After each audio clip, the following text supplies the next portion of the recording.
गणाधिपतये नमः। श्री सरस्वत्यै नमः। श्री सद्गुरुचरणारविन्दाभ्यां नमः। गुरुर्ब्रह्मा गुरुर्विष्णु गुरुर्देवो महेश्वरः। गुरुः साक्षात् परब्रह्म तस्मै श्री गुरवे नमः। ब्रह्मानन्दं परमसुखदं केवलं ज्ञानमूर्तिं द्वन्द्वातीतं गगनसदृशं तत्त्वमस्यादिलक्ष्यम् एकं नित्यं विमलमचलं सर्वधी साक्षिभूतं भावातीतं त्रिगुणरहितं सद्गुरुं तं नमामि।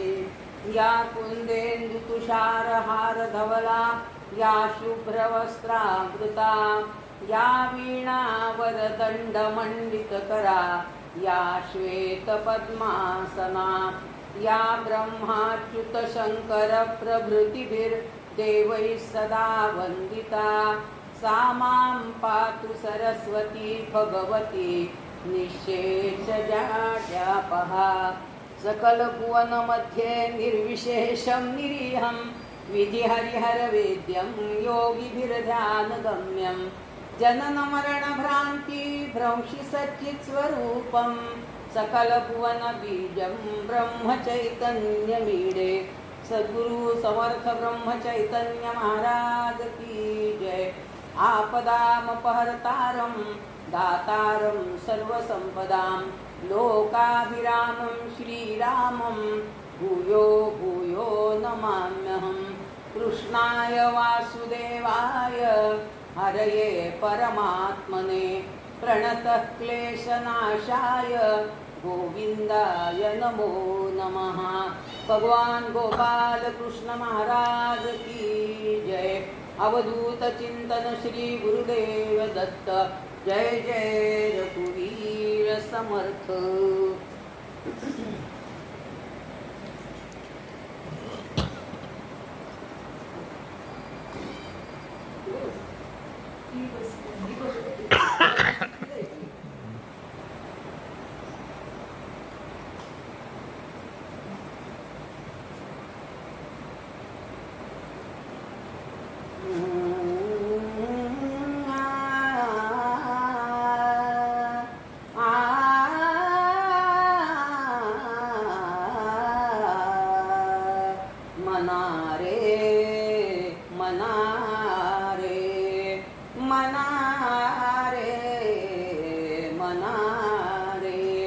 मनारे कृष्ण चरणी स्थिर राही मनारे कृष्ण चरणी स्थिर राही मनारे कृष्ण चरणी स्थिर राही।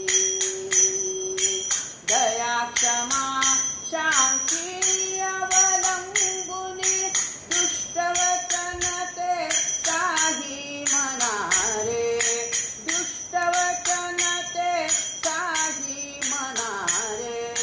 कृष्ण चरणी स्थिर राही मनारे कृष्ण चरणी स्थिर राही मनारे कृष्ण चरणी स्थिर राही।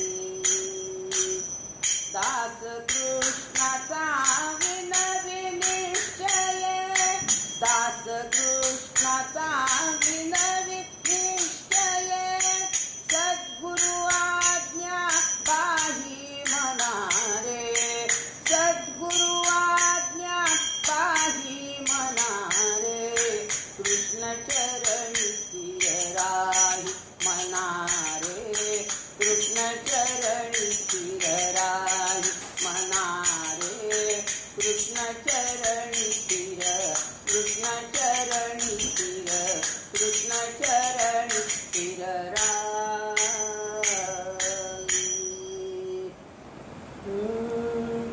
हृदयात प्रभूते स्थान घडो. एक एक वेळ सांगणार म्हणायची. हृदयात प्रभूचे स्थान घडो, हृदयात प्रभूचे स्थान घडो, नयनात हरीची मूर्ती जडो, नयनात हरीची मूर्ती जडो, राम नाम निशिदिनी आवडो, राम नाम निशिदिनी आवडो, श्रवणी हरी गुणगान पडो, श्रवणी हरी गुणगान पडो, हृदयात प्रभूचे नाम घडो, नयनात हरीची मूर्ती जडो, राम नाम निशिदिनी आवडो, श्रवणी हरी गुणगान पडो, श्रवणी हरी गुणगान पडो. पुंडलिक वरदा हरी विठ्ठल श्री ज्ञानदेव तुकाराम, पंढरीनाथ महाराज की जय. लक्ष्मी केशवाय नमः. अवधूत चिंतन श्री गुरुदेव दत्त. जय जय रघुवीर समर्थ.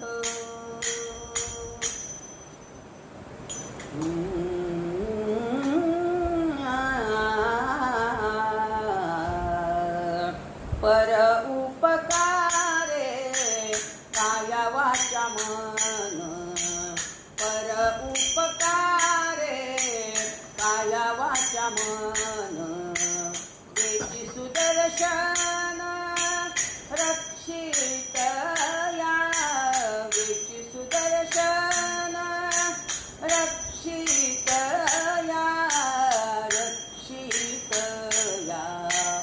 परपिडे जाती जिव्हा मुंड ताळे, यमदूत डाळे करीती पूजा, करीती पूजा.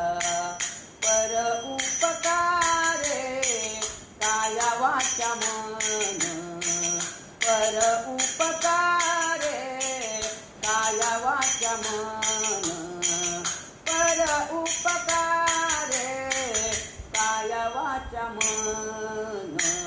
तुका म्हणे अंबरशी दुर्योधना, तुका म्हणे अंबरशी दुर्योधना, काय झाले नेणो दुर्वासाव्या, काय झाले नेणो दुर्वासाव्या.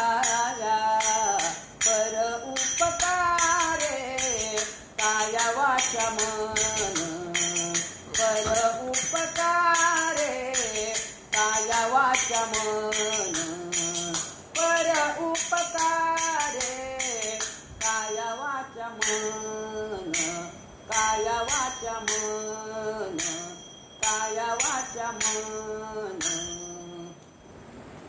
पर उपकारे काया वाचा मन, वेची सुदर्शन रक्षितया. परमात्मा आपलं रक्षण करत असतो. पण काया वाचा आणि मन आपल्याला देता येतं का? नाही. आपण फक्त धन भगवंताला देऊ शकतो आणि वाचेनी त्याचं नामस्मरण करू शकतो. म्हणून काया मन वाचा त्या सगळ्या गोष्टी त्यांनी दिलेल्या आहेत, म्हणून त्याचा उपयोग करून आपण त्याची स्तुती करायची आहे. वृत्रासुर नावाचा एक राक्षस उन्मत्त झाला आणि उन्मत्त झाल्यानंतर देवांनाही तो आवरेनासा झाला.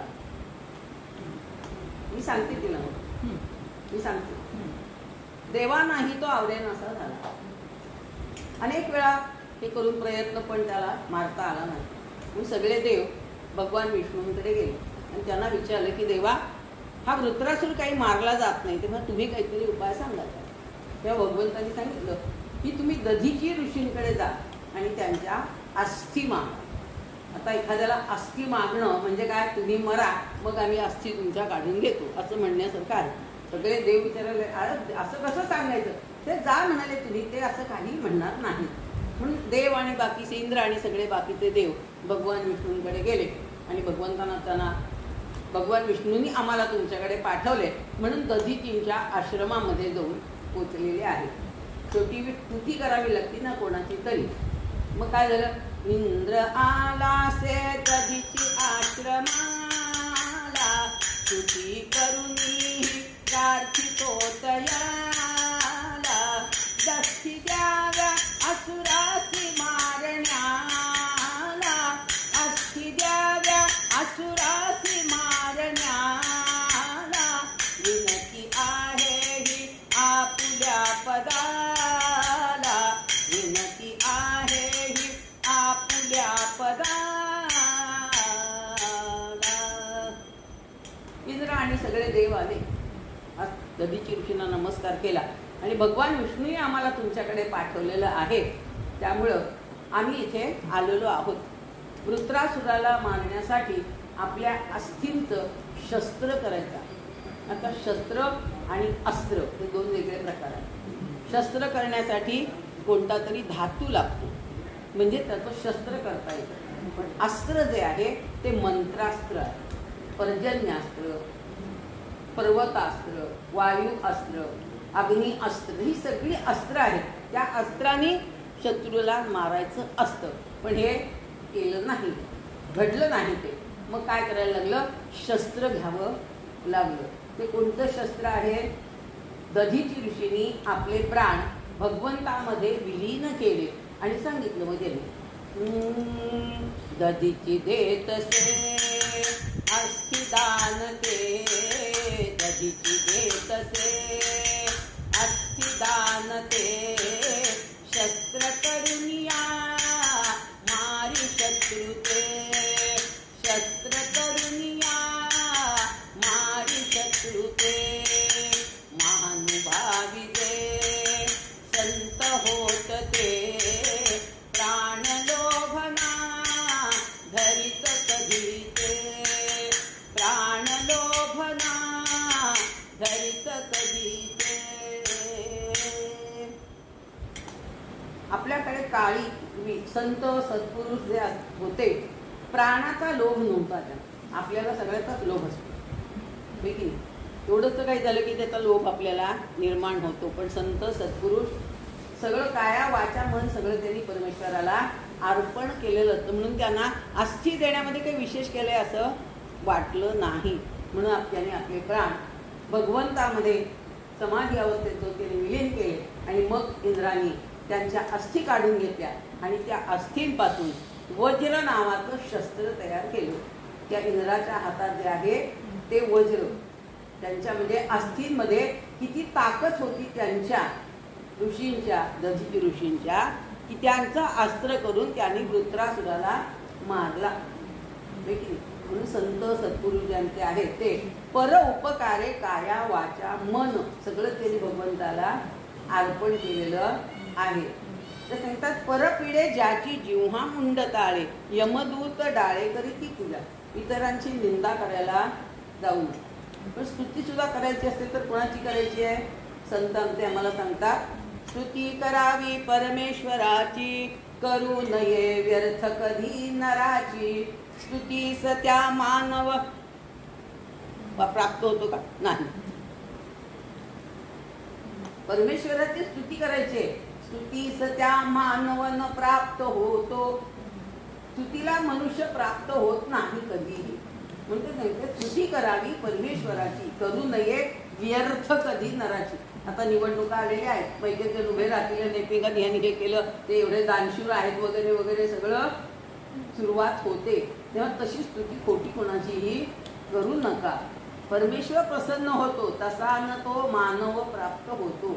मनुष्य कधीही स्तुती करून आपल्याला काहीही देत नाही, पण भगवंताची स्तुती केली की भगवंत आपल्याला त्याचा आशीर्वाद असला की सगळं काही खरं तर मिळतं आपल्याला.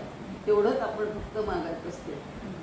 रामाकडे काय किंवा कोणते आपल्या आता रामा ह्याचेच अवतार सगळे पुढचे आहेत ना, भगवान विष्णूंनी सगळे पुढचे अवतार घेतलेले आहेत त्याच्यात. आणि म्हणून ते सांगतायत की असं हे सगळं जेव्हा होतं ना, तेव्हा तुकाराम महाराज काय सांगतात, तुका म्हणे अंबरशी दुर्योधना काय झाले नेणो दुर्वासाया. दुर्वास ऋषी होते ना, ते क्रोधित होते, सदा क्रोधातच असायचे. आणि असे क्रोधामध्ये असताना अंबरशी राजा आहे, पूर्वी राजांच्या पदरी पुरोहित असायचे. हे की नाही, पुरोहित म्हणजे भटजी नव्हे, पूर्वापार राजांचं हित जे सांभाळत होते त्यांना पुरोहित म्हणतात. असे पुरोहित राजाच्या पदवी होते. आणि राजाने एकादशीचं व्रत सोडायचं कधी?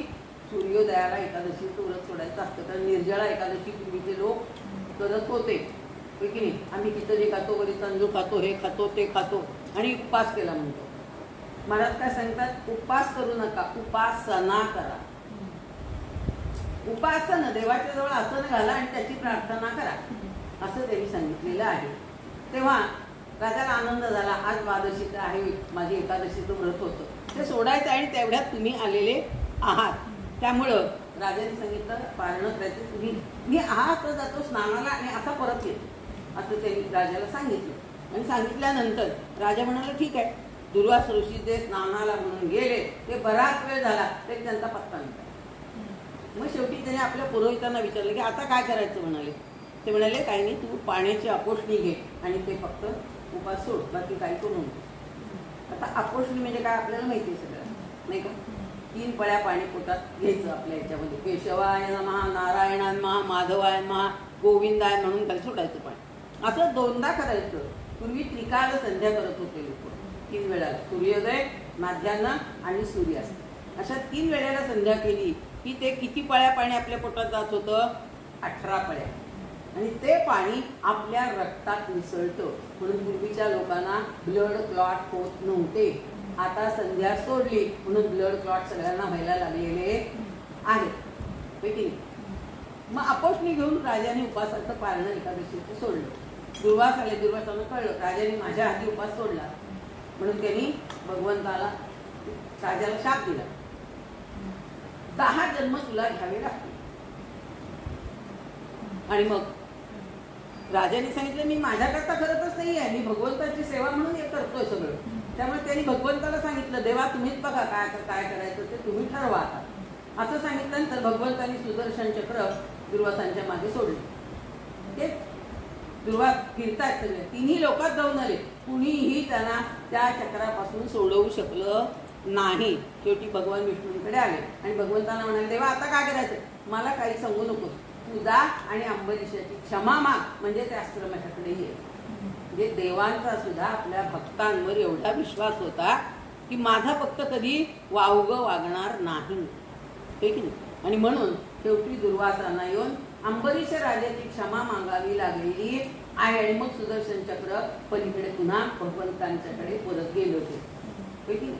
म्हणून काय म्हणतात अंबरीशासाठी जन्म सोशी येवे. भगवंतांनी गुणाकरता जन्म सोसले 10, अंबरीशा करता 10 जन्म भगवंतांनी घेतलेले आहेत. पहिला कोणता आहे? मत्स्य, दुसरा कुर्म, तिसरा वराह, चौथा नरसिंह, 5वा वामन, 6वा परशुराम, 7वा राम आणि 8वा कृष्ण. आता 9वा बुद्ध म्हणतात, आपल्याला माहिती नाही. आणि 10वा पैकी व्हायचा आहे, तो कधी होणार आहे आपल्याला त्यातली माहिती नाही. म्हणून अंबरीशासाठी जन्म सोशी आहे की नाही. परीक्षा घ्यायची दुर्वासांनी, दुर्योधनाने सुद्धा काय केलं होतं, दुर्वासांच्या हाती आंब्याची बाट पाठवली, एक आंबा बाट, आणि तिचा आंबा लावून त्याचा रस काढून आम्हाला सगळ्यांना जेवायला घाल, असं दुर्वासूर्तींना सांगायला सांगितलं दुर्योधनाने. त्यांनी आले दुर्वास, आता बाट दिली, त्याला सांगितलं ह्याचं घाट लावायचं, आंबे करायचं आणि आम्हाला सगळ्यांना आंब्याच्या रसाचं भोजन करायचं. द्रौपदीची एवढी निष्ठा होती भगवंतावर, तिने भगवंतांचा धावा केला, हो की नाही. ये रे कृष्णाची लवकर ये देवा. ते म्हणाले काय झालं, कसं करता एवढं घाईघाईने मला बोलवलं तू. म्हणाले ही बघा ही बाट दिलेली आहे, त्या बाटेत आंब्याचं झाड आलं पाहिजे, त्याच्यातून रस काढून दुर्वास ऋषींच्या ह्याच्यात सगळ्यांना जेवायला घालायचं आहे. ते म्हणाले एवढंच ना, त्यांना सांग तुम्ही स्नानाला जाऊन या.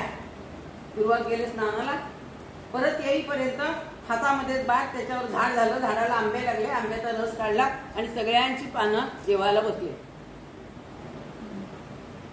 किती भगवंतांची कृपा आपल्यावर आहे मला सांगा. आपण सारखं म्हणतो देवा तू माझ्यासाठी काय रे केलं. अहो आपल्यासाठी 10 जन्म त्यांनी सोसलेले आहेत ना.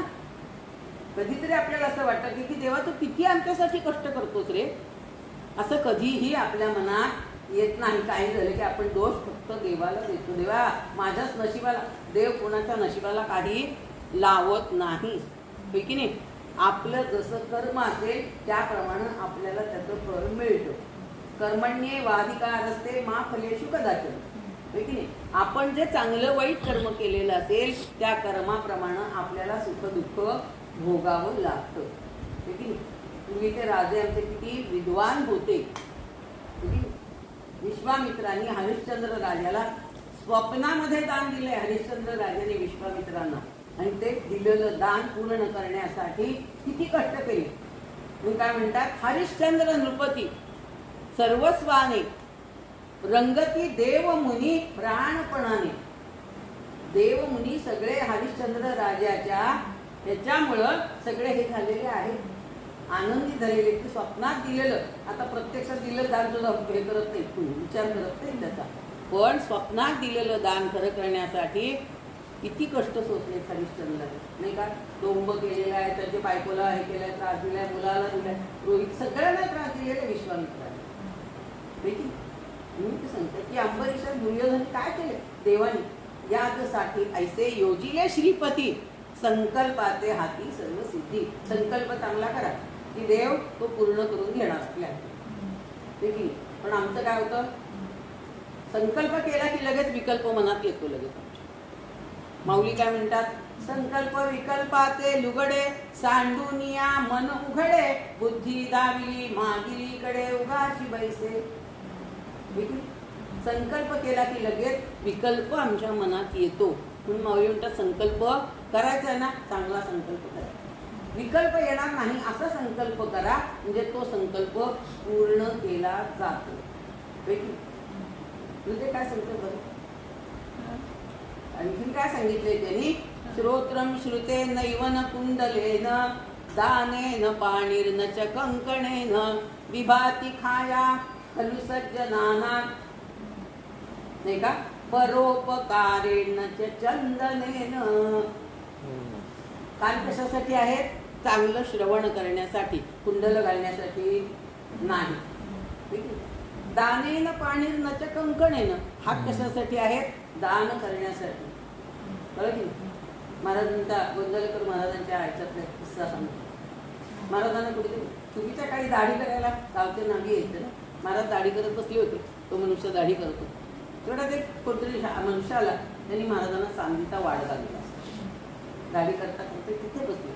महाराजांनी तो उचलला आणि डाव्या हाताला, पूर्वी घराला कोनाडे असायचे, त्या कोनाड्यामध्ये ठेवला. महाराजांच्या लक्षात आलं की न्हाव्याचं लक्ष त्या वाडग्याकडे आहे. तेव्हा महाराजांनी काय केलं, डाव्या हाताने उचलला, त्याला चेता, हा घे तुला. बाजूला कोणतरी उभं होतं, ते म्हणाले महाराज तुम्ही सांगताना दान डाव्या हाताने देऊ नये, उजव्या हाताने द्यायचं. अरे म्हणाले तुला माहिती नाही का, माणसाचं मन इतकं चंचल आहे की डाव्या हातातली वस्तू उजव्या हातात येईपर्यंत माणसाचं मन पालटतं. कशाला राहू दे, आपल्याला कधीतरी उपयोगाला येईल. इतकं चंचल असलेलं आमचं असं हे मन आहे. म्हणून त्यांनी आमच्या संतांनी आम्हाला सांगितले की हे सगळं दान करायचं आहे. आपलं काही एका सांगा, आमच्या स्वामींच्या याच्यात एक छान श्लोक आहे, असे काय माझे जगती तुम्हा काय देऊ, असे काय माझे जगती तुम्हा काय देऊ, बहुनीच तुम्हा घरचे तुम्हा काय देऊ. सगळं तुम्हीच दिलेलं आहे. पहिल्यांदा काय सांगितलंय बघा, दुर्लभम त्रयमेवैतत् देवानुग्रह हेतुकम, मनुष्यत्वम मुमुक्षुत्वम महापुरुष संश्रयः. भगवान गोपाल कृष्ण महाराज की जय. काय सांगितलं, दुर्लभम त्रयमेवैतत्, तीन गोष्टी दुर्लभ आहेत.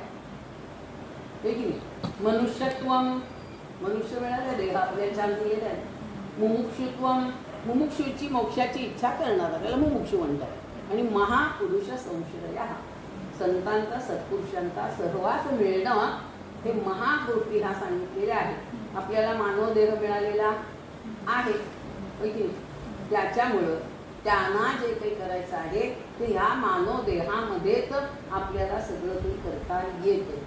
म्हणून त्याच्या ह्याच्यात आणखी पुढे दोन काय सांगितलेले, पशुच्या मन की पनत पन्हैया नौबत मढत नगारा. पशुच्या मन की पनत पन्हैया नौबत सारा ये नर तनु कछु कामन आवे ये नर तनु कछु कामन आवे राम भजन कर प्यारा प्यारा राम भजन कर प्यारा। पशूंच्या चामड्यापासून सगळ्या गोष्टी बनवल्या जातात. माणसाच्या चामड्याचा काय उपयोग होतो का? नाही. आता करायला लागेल नाही का? नेत्रदान करा, अवयवदान करा, अमुकदान करा, तमुदान करा. आता करायला लागेल. पूर्वीच्या काळी ह्या गोष्टी होत नव्हत्या. पशूंच्याच चामड्याचं सगळं काही छान बनतं. नगारा बनतो, ढोल बनतो, पन्हैया म्हणजे पन्हाळी. पूर्वी पाणी घालायला पन्हाळी असायची शेताला करायला. मोठ बनवतात ती पण कशाची असते? पशूंच्या चामड्याचीच असते. ठीक आहे. असं सगळं बनवत असं. म्हणून त्या पशूंच्या चामड्यांना आपल्यापेक्षा जास्त महत्व आहे. मानव देह जरी आपल्याला मिळालेले आहे तरी आपल्यापेक्षा त्यांच्या देहाचा उपयोग जास्त केला जातो. म्हणून आपण काय करायचं आहे? आपल्या ह्याच्यामध्ये जे नामस्मरण करून आपला देह सुंदर करायचा आहे. नामस्मरणाने देह छान होतो. ठीक आहे. महाराजांना एखादी प्रश्न विचारला. महाराज म्हणाले पैसा माणसाला पुरतो का? पुरतो का? नाही पुरत. म्हटलं अंबानीला विचारलं तुम्हाला पैसे हो चालतील असं म्हणतील अंबानी नाही का? महाराजांनी वेगळं उत्तर दिलं. महाराज म्हणतात पैसा माणसाला पुरतो जमिनीमध्ये आणि तो उरतो. बँकेतला बँकेत राहतो. एफडी केलेले असतील आणखीन काही केलेलं असेल तो तिथल्या तिथेच राहतो. तुमच्या बरोबर काहीही येत नाही. येशी उघडा जाशी उघडा असंच फक्त करावं लागतं आपल्याला. आपण काहीही बरोबर नेऊ शकत नाही, देऊ शकत नाही, काहीही करू शकत नाही. तरी सुद्धा लोक अब्जावधी रुपये मिळवतात. मग त्याच्यामुळं हे जे आहे हे भगवंतानी आपल्याला दिलेलं आहे. त्याच्या सेवेकरता आपण ते खर्च करायचं आहे. म्हणून मूळ पद्यामध्ये तुकाराम महाराज आम्हाला ते सांगतात. पर उपकारे काया वाचा मन पर उपकारे काया वाचा मन पर उपकारे काया वाचा मन म्हटले बोटून लावायचं.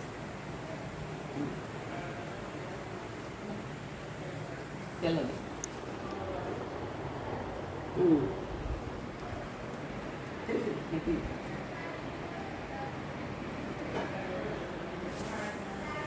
गाठ मार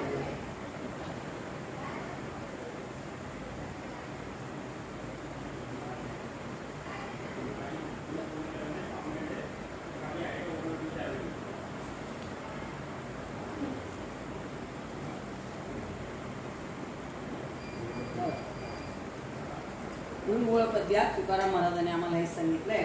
पर उपकारे काया वाचा मन वेची सुदर्शन रक्षित या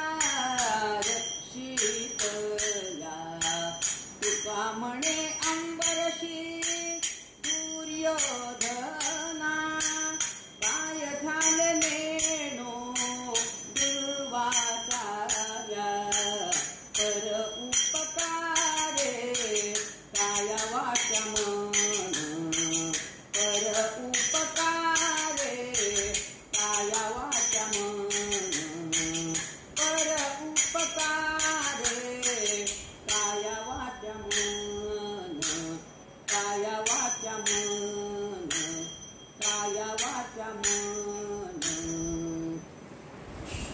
परत एक गजर करायचा आहे. 2 मिनिटात सांगतो सगळ्यांना.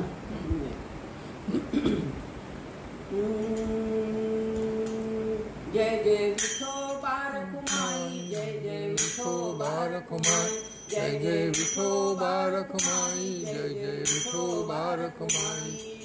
विठोबा राजा रखुमाई राणी विठोबा राजा रखुमाई राणी चंद्रभागेला झुळझुळ पाणी चंद्रभागेला झुळझुळ पाणी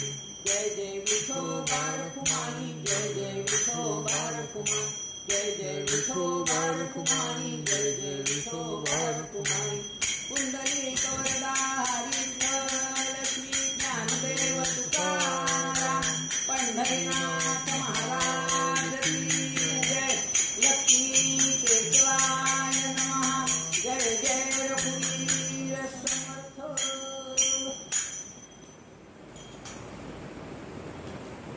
आज आपण पर उपकाराची गुरुवरंग ऐकू.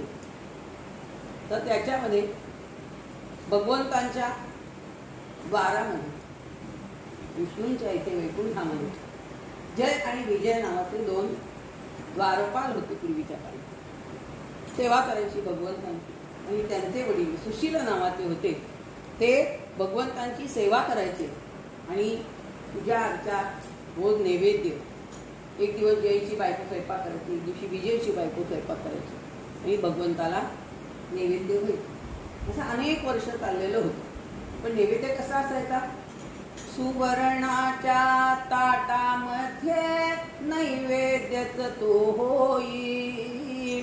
सुवर्णाच्या ताटामध्ये नैवेद्यच तो होई. संकल्प होता नैवेद्याचा, संकल्प होता नैवेद्याचा.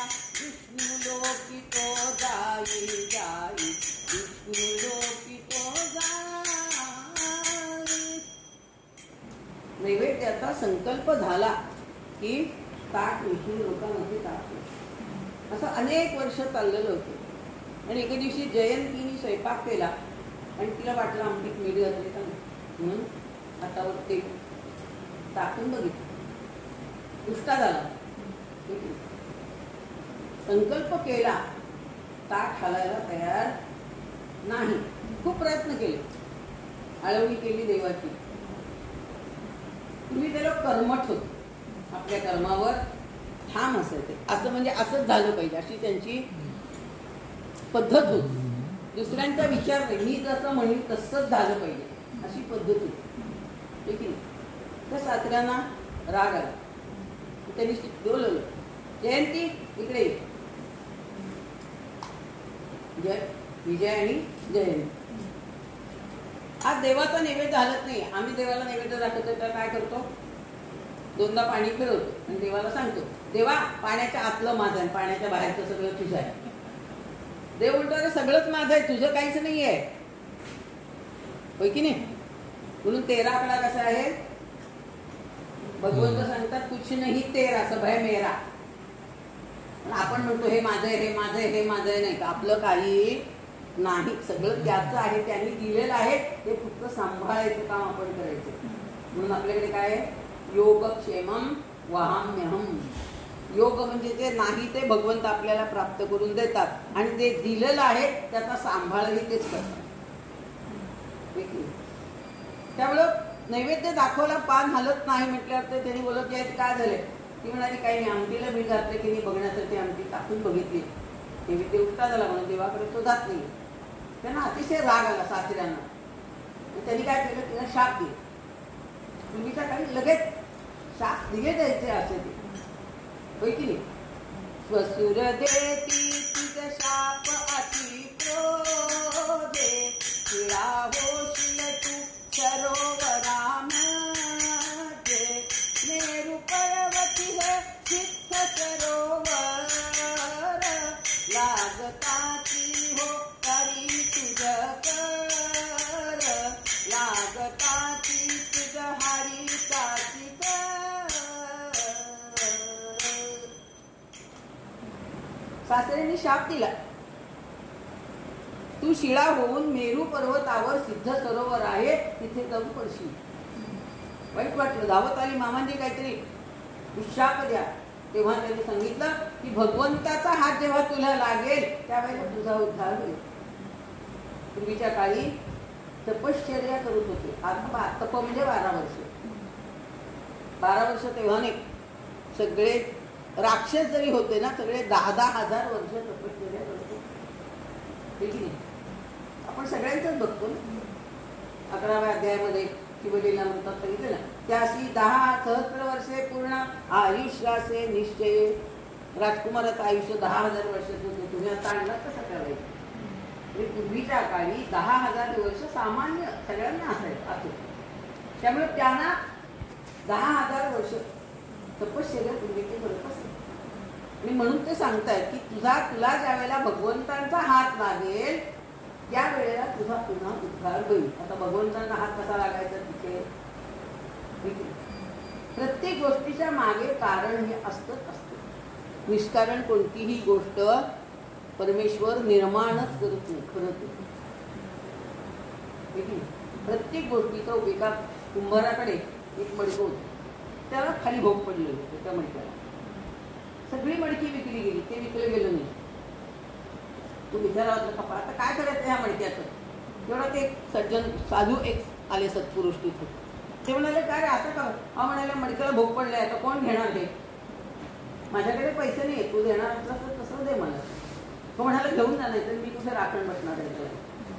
त्याने आणलं, शंकराचं देऊळ होतं, त्या मडक्याच्या काळ्या गळ्याला दोरी बांधली, अभिषेक पात्र तयार केलं. म्हणजे भगवंत जी गोष्ट निर्माण करतो ती व्यर्थ कधीच नसते. प्रत्येकाचा उपयोग भगवंतांनी बरोबर याच्यानी केलेला असतो. आणि म्हणून ते सांगतात जेव्हा तुला प्रभूंचा हात लागेल त्यावेळेला तुझा उद्धार होईल.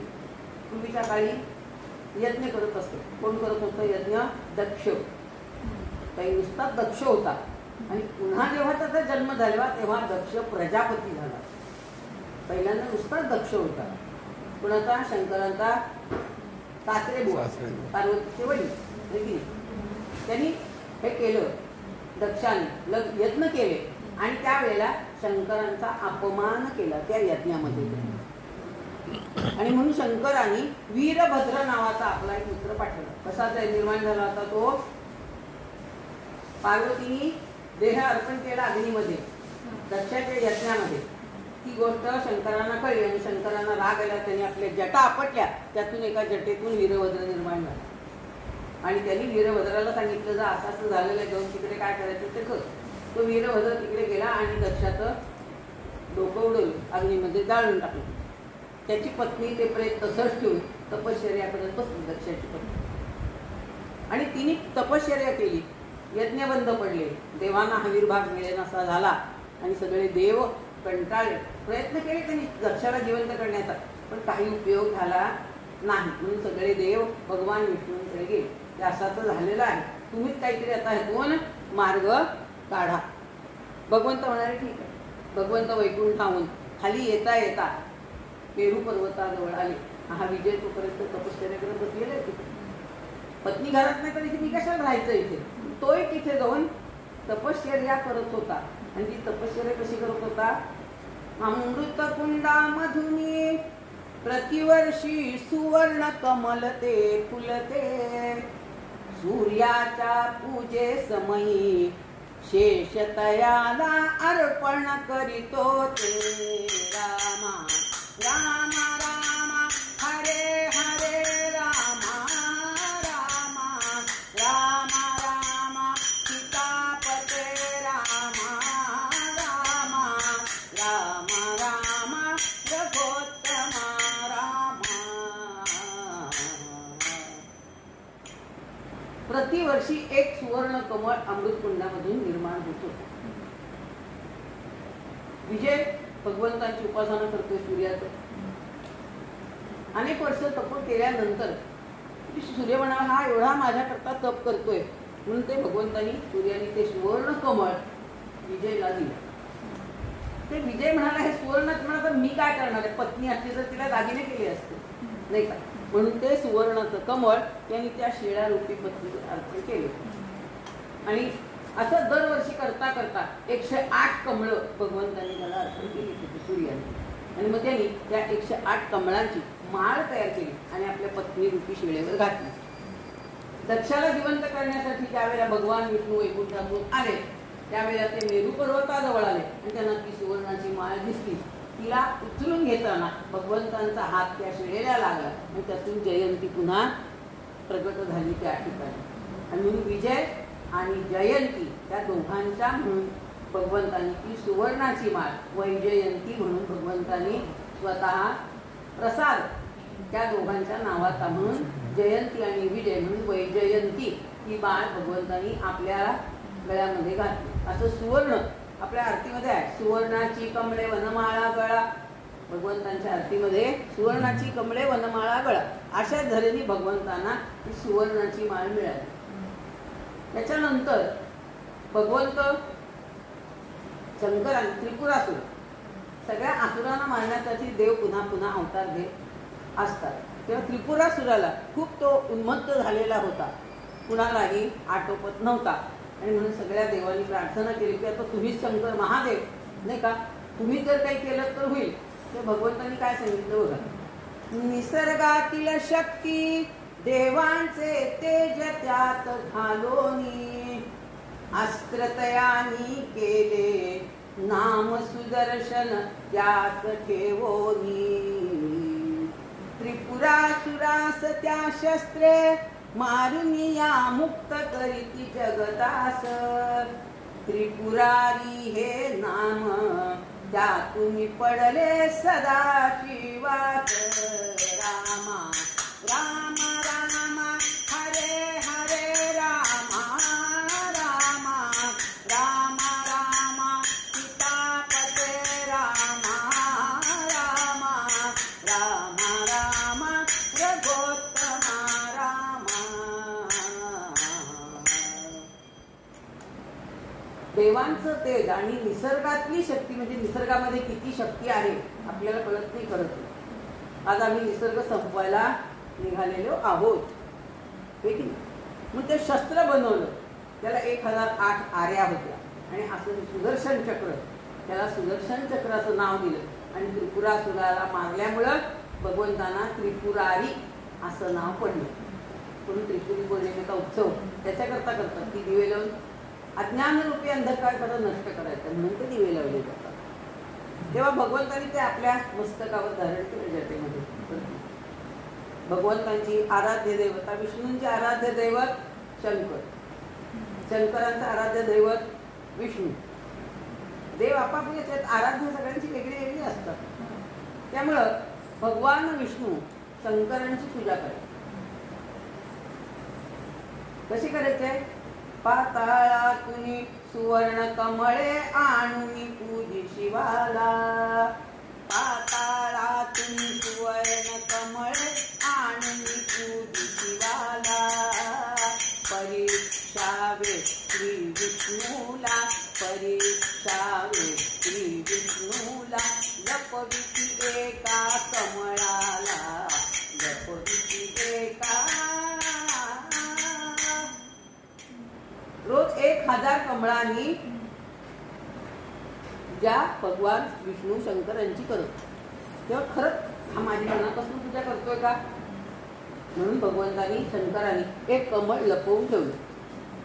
पूजा करता करता विष्णूच्या लक्षात आले कमळ कमी आहे, आता पाताळात आणणं शक्य नाही, नाहीतर पूजा पण हे झाली ना, भंग पावला, उठलो मी. म्हणून भगवंतांनी आपलं नेत्र कमळ काढलं आणि शंकरांना अर्पण केले. भगवंतांना आनंद झाला, अरे मी तुझी परीक्षा बघितली पण तू त्या परीक्षेमध्ये उतरला, पास झाला. म्हणून भगवंतांनी नेत्र कमळ उचललं, विष्णूंना पुन्हा दिलं. आणि भगवंतांनी काय केलं, तू माझी परीक्षा घेतली, मी परीक्षेला उतरलो, तुला आता काय हवं असेल ते घे. विष्णूंनी सांगितलं तुझ्या मस्तकावर जे सुदर्शन चक्र आहे ते मला दे. वैजयंती माळ मिळाली, सुदर्शन चक्र मिळालं भगवंताला. त्याच्यानंतर पुढे हयग्रीव नावाचा एक राक्षस. वेद आपल्याकडे, वेदांना आपल्याकडे खूप महत्व आहे, ठीक नाही.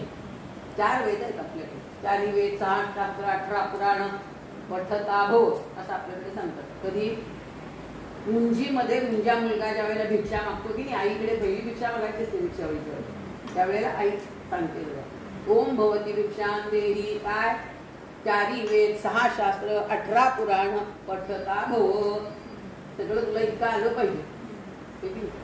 महाराजांची मुंज झाली आणि मुंजीच्या वेळेला महाराजांनी गुरुजींना विचारलं, गुरुजी एक वेद म्हणाला, किती वर्ष? गुरुजी म्हणाले अरे एक वेद शिकायला 12 वर्ष लागतात कमीत कमी, ठीक नाही. महाराजांनी काय उत्तर दिलं बघा, की तुका वेळ कुणाला देहाचा भरवसा नसे काही, पुढचा श्वासही घ्यावा किंवा नाही प्रभू ठरवी पाही.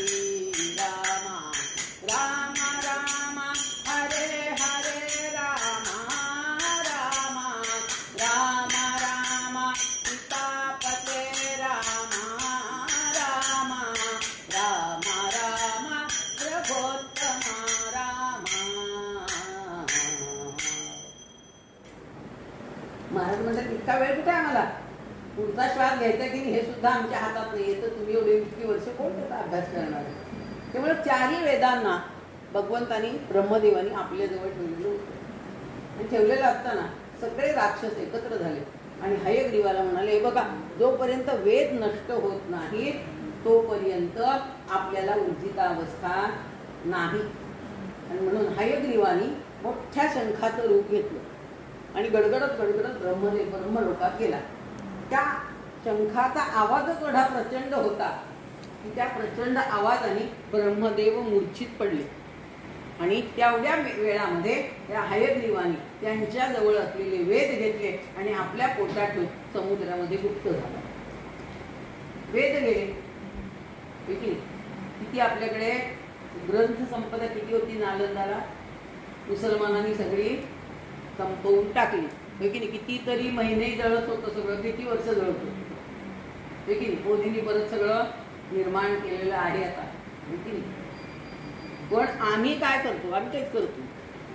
किती वेदांचा अभ्यास करतो, किती याचं पठण करतो. आम्ही वेद बंद पडले, वेद नाही, यज्ञ बंद पडले, सगळे देव आहे झाले, सगळे पुन्हा भगवान विष्णूंकडे गेले. आणि भगवंतांना सांगितलं, देवा आता तुम्हीच काहीतरी करा. तर ते म्हणाले ठीक आहे. पूर्वीच्या काळी राजे लोक आपला मुलगा गादीवर बसण्याचा योग्य झाला की त्याला राज्यावर बसवायचा, अभिषेक करायचा आणि आपण वानप्रस्थाला जायचं. म्हणून त्यांना राजर्षी म्हणले. पूर्वीच्या राजांना वानप्रस्थाला गेले की ते राजर्षी होते. आणि म्हणून सत्यव्रत नावाचा राजा भागीरथीच्या तीरावर आलेला होता, राजर्षी बनले. आणि एके दिवशी सकाळी राजा उठला आणि नेहमीच्या आपल्या याच्याप्रमाणे भागीरथीच्या काठावर गेला. तिथे सत्यव्रत राजर्षी होता, भागीरथी आला असता, सूर्याला अर्घ्य देण्याकरता जलकरामध्ये धरले असता, आकाशातील चिमुकला हातामध्ये पडला, तयाचा गोंधळीत पडला. भगवंताला कोणते अर्घ्य द्यायचं सूर्याला, पण सूर्याला अर्घ्य कसं द्यायचं असतं, सूर्योदय होतोय त्यावेळेला पाणी हातात घ्यायचं आणि आपल्या डोक्याच्या वर हात नेऊन असा अर्घ्य द्यायचा असतो. का, त्या पाण्यातून सूर्याची किरणं आपल्या अंगावर पडतात आणि आपण शुचिरभूत होतो म्हणून. आज अर्घ्य कसं द्यायचं तरी पण माहिती नसतं. तेव्हा राजाने अर्घ्य देताना तो मासा राजाच्या आकाशातून उन्हाळीत पडला. तर मासा आहे हा पाण्याचा जीव आहे ना, म्हणून राजा त्याला पाण्यात सोडायसाठी म्हणून हे करायला गेले. मनुष्यवाणीने ते मत्स्य राजर्षी बोलायला गेले. मत्स्य राजर्षीशी बोले, जलात मजला सोडून कोरे, जलात असती मोठे मासे, खातील रे मजला, खातील ते मजला. राजाने मग काय केले, कमंडलू मध्ये त्यात ठेवले, अर्घपात्र पूजनाची केले, आश्रमी तो आला, कमंडलू आश्रमी तो आला. राजाने त्याला आपल्या कमंडलू मध्ये ठेवलं. बाकीचं त्याचं पूजा अर्चा काय करायचं ते सगळं करून घेतलं आणि कमंडलू उचलून राजा पुन्हा आपल्या आश्रमामध्ये आला. तर त्याला दिसलं की ते कमंडलू तो मासा मोठा झाला. माशाने पुन्हा सांगितलं, राजा मी आता इथे राहू शकत नाही, आता मोठं तळं कर आणि मला त्या तळ्यामध्ये सोड. राजाने तळं केलं, त्याच्यात तिथेही मोठा झाला. तो म्हणाला, आता राजा एक काम कर, मला उचल आणि समुद्रामध्ये नेऊन सोड. राजा म्हणतो, अरे तू एवढा मोठा आवाड हवे, तुझा देह मी कसा उचलणार. म्हणतात, तू काळजी करू नको, मी माझा देह एकदम हलका करतो, मग तू मला समुद्रामध्ये नेऊन सोड. आणि मग राजाने माशाने आपला देह हलका केला. हा पहिला मत्स्य अवतार भगवंतांचा. कळलं की नाही? भगवंतांचा पहिला मत्स्य अवतार, आणि हा मत्स्य अवतारामध्ये माशाला राजाने तिकडे नेऊन सोडलं. आणि त्यावेळेला माशाने राजाला एक गोष्ट सांगितली, काय, आता प्रलय काळ येणार आहे, सगळी पृथ्वी पाण्याखाली बुडून जाणार आहे. प्रलय काळ हा जवळपासना, गिळून टाकीतो सर्व पृथ्वीला. सक्षमासवी सच्च अपने रे, नाम घेत तू प्रगट मी असे. राजाला सांगितलं की तू आता काय कर, मला तू समुद्रात सोडायच्या आधी माझं खूप रक्षण केलेस. आता काय प्रलय काळ आलेला आहे, सगळी पृथ्वी पाण्याखाली जाणार आहे, पण तू मला संकटात माझं रक्षण केलं, तेव्हा तुझ्यावर संकट येईल तेव्हा मी तुझं रक्षण करणार आहे. आणि त्याप्रमाणे मासा समुद्रामध्ये लुप्त झाला. कशासाठी? वेदांचा शोध घेण्यासाठी. ब्रह्मदेवाच्या हातातून जे वेद हयग्रीवानी तोडलेले होते तो आपल्या पोटामध्ये ठेवून समुद्रात लपून बसलेला होता, आणि म्हणून भगवंतांनी मत्स्य अवतार घेतलेला आहे. आणि त्याच्या डोक्यावर एक शिंग होतं भगवंतांनी. प्रलय काळ सुरू झाला. मासा समुद्रात गेल्याबरोबर पाणी वाढायला लागले सगळीकडून. राजाला भीती वाटायला लागली. म्हणून राजाने, देवा काय करायचं ते बघा. ते म्हणाले, काळजी करू नकोस. देवाने होडी तयार केली आणि ती होडी पाण्यावर आणून राजाच्या हातात दिली. तो राजा कोण होता? पहिला मनु, शतरूपा आणि बाकीचे कोण ऋषीमुनी सगळे होते ते त्या होडीमध्ये बसले. आणि राजाने मत्स्यरूप भगवंतानी त्या होडीचं रक्षण केलेलं आहे. त्या ठिकाणी भगवंत पुन्हा मत्स्य तो पाण्यामध्ये समुद्रामध्ये लुप्त झाला. समुद्र शोधत शोधत हयग्रीवाला शोधून काढला. दोघांचं युद्ध झालं, पण तो हयग्रीव एवढा युद्धामध्ये प्रवीण होता की भगवंता सांगतात हा असा काही आपल्याला आटोपणार नाही. भगवंत म्हणतात, अरे हयग्रीवा, तुझं युद्ध कौशल्य बघून मी प्रसन्न झालं, तुला काही हवं असेल तर मागून घे. पण अहंकार माणसाचा आडवा येतो ना प्रत्येक ठिकाणी. म्हणतो अरे भिकारड्या, तू काय मला देणार, तुलाच काही हवं असेल तर माझ्याकडे वा, असं म्हटल्यानंतर मग भगवंत म्हणतात ठीक आहे, मला तेच पाहिजे होतं. तेव्हा ते सांगतात तुझा मृत्यू कशात आहे ते मला सांग. तेव्हा हयग्रीव म्हणतो माझ्या पोटात काटा टोचला की माझा मृत्यू आहे. भगवंतांच्या डोक्यावर शिंग आहे. भगवंतांनी असं शिंग त्याचं टोचलं की बरोबर एवढंच पोट त्याचं फाडलं की त्यातून वेग सगळे बाहेर पडले. हयग्रीवाला कळलं की आपल्याला मारणारा दुसरा तिसरा कोणी नाही. कोण आहे? लक्ष्मीचा पती नारायणच आहे. आणि म्हणून त्यांनी भगवंताने विचारलं आता तुझी काय इच्छा आहे. तेव्हा त्यांनी सांगितलं देवा, तुम्ही मला मारलं, तुमच्या हातून माझा उद्धार झाला नाही का. वेद तू तुझ्याजवळ ठेवल्यामुळं तुझा उद्धार झालेला आहे. तुझी दुष्ट बुद्धी जाऊन तुझा सात्विक झालेला आहे. तेव्हा आता तुझं काय आहे? तो म्हणतो नाही देवा, माझी एक इच्छा आहे, माझं कलेवर तुम्ही हातात धरायचं शंख. बरोबर कसं काढलंय बघा देवानी ते. बरोबर ही 4 बोटं त्याच्यामध्ये मावतील अशा ह्यांनी तो शंख भगवंतानी त्याचं बोट फाडलेलं आहे. पण भगवंतानी शंख असा हातात धरला आणि त्यांनी दुसरं एक मागणं मागितलं की देवा, पूजा करताना शंखोदक स्नान समर्पयामी, पहिलं स्नान घालण्याचा अधिकार मला पाहिजे देवाची पूजा करता तेव्हा. म्हणून तेव्हापासून आपल्याकडे शंखोदक स्नान पहिलं, मग बाकीची पूजा तुम्ही करा. ही 2 मागणी मागितली. देवानी वेद आणले. पुन्हा सगळं काही सुरू झालं छानपैकी. म्हणजे भगवंतांना काय काय मिळालं आता? सुवर्णाची कमळांची माळ मिळाली, सुदर्शन चक्र मिळालं, आता शंख मिळाला, आता गदा मिळणार आहे भगवंतांना. तर गदा कशी मिळणार? तर लवणासुर नावाचा राक्षस होता आणि त्या राक्षसाने सगळ्यांना त्राहीमाम करून ठेवलेलं होतं. तेव्हा भगवंतांनी त्याला जमिनीमध्ये ठेवून मारून टाकला लवणासुराला. त्याचा मुलगा लहान होता त्यावेळेला, गद नावाचा. तो मोठा झाल्यावर आपल्या आईला विचारायला, आई माझे वडील कुठे आहेत? तेव्हा तिने सांगितलं की भगवान विष्णूंनी तुझ्या वडिलांना मारलेलं आहे. हा म्हणाला नाही, मी भगवान विष्णूंशी युद्ध करणार आहे. त्यांनी पण 10,000 वर्ष तपश्चर्या केली आणि मग गयेला गेला. भगवंतांना सांगितलं मी तुमच्याशी युद्ध करायला आलेलो आहे. भगवंत म्हणाले ठीक आहे. भगवंतांनी सांगितलं युद्ध करायचं खरं. दोघांचं युद्ध सुरू झालं. भगवंतांच्या जवळ काय होतं? सुदर्शन चक्र होतं. भगवंतांनी ते काढलं तेवढ्यात ब्रह्मदेव प्रकट झाले तिथे. ते म्हणाले हा शस्त्राचा त्याला उपयोग होणार नाही, त्याला उपयोग सुदर्शन चक्राचा होणार नाही. तेव्हा भगवंतांना हे करायला निघाल्यानंतर सुदर्शन चक्र उपयोगाचं नाही. तेव्हा त्याला ज्याच्यामध्ये पृथ्वी भाराचं हे आहे अशा शस्त्रांनी त्याचा मृत्यू आहे. म्हणून भगवंतांनी काय केलं, कमळ तोडून हाती घेतले देखही लांब जयाचा. कमळ तोडून हाती घेतले देखही लांब जयाचा.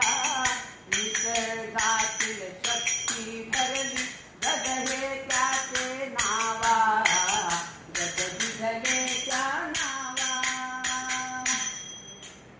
कमळ तोडून घेतलं, लांब देठ. मग कमळ कसं असतं, खाली निमुळत असतं, मध्ये फुगीत असतं, देठ लांब असतं. ती गदा म्हणून भगवंताने आपल्या हातात धारण केली आणि त्या गदेनी भगवंतानी त्या गदाला मारला. म्हणून तो कोण झाला, गदाधर. भगवंताला नाव पडलं गदाधर. भगवंतानी आपल्याकरता किती काय काय केले ते मला सांगा.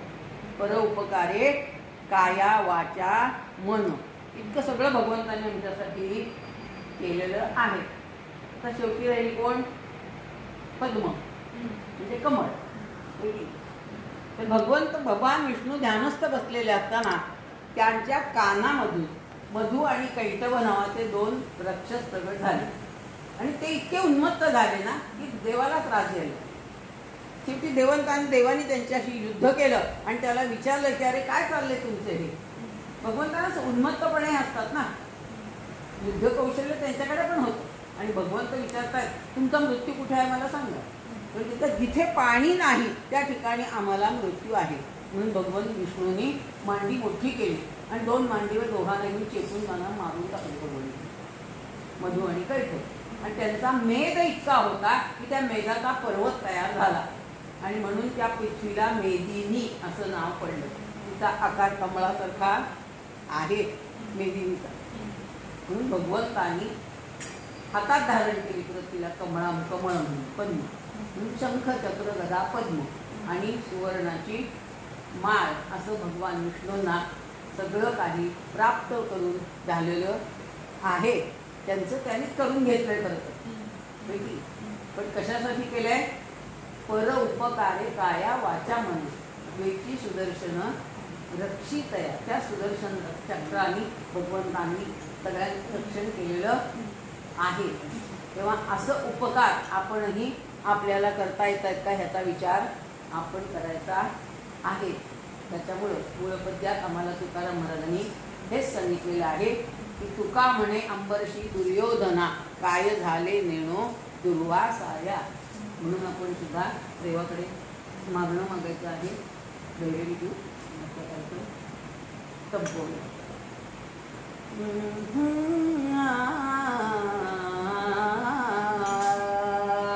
कृपा तुझी सारी लाभावी विठ्ठला. कृपा तुझी सारी लाभावी विठ्ठला. तुझ्या दर्शनात सुखाचा सोहळा. तुझ्या दर्शनात सुखाचा सोहळा. कृपा तुझी सारी लाभावी विठ्ठला. कृपा तुझी सारी लाभावी विठ्ठला. कृपा तुझी सारी लाभावी विठ्ठला. मानाचा मुकुट आणि धनराशी नको कीर्ती तैसी काही नको मला. नको कीर्ती तैसी काही नको मला. कृपा तुझी सारी लाभावी विठ्ठला. कृपा तुझी सारी लाभावी विठ्ठला. कृपा तुझी सारी लाभावी विठ्ठला. लाभावी विठ्ठला. लाभावी विठ्ठला. आपण देवाजवळ हेची दान देगा देवा तुझा विसर न व्हावा गुण गाईन आवडी हेची माझी सर्व जोडी न लगे मुक्ती धन संपदा संत संग देई सदा तुका म्हणे गर्भवासी सुखे घालावे आम्हासी.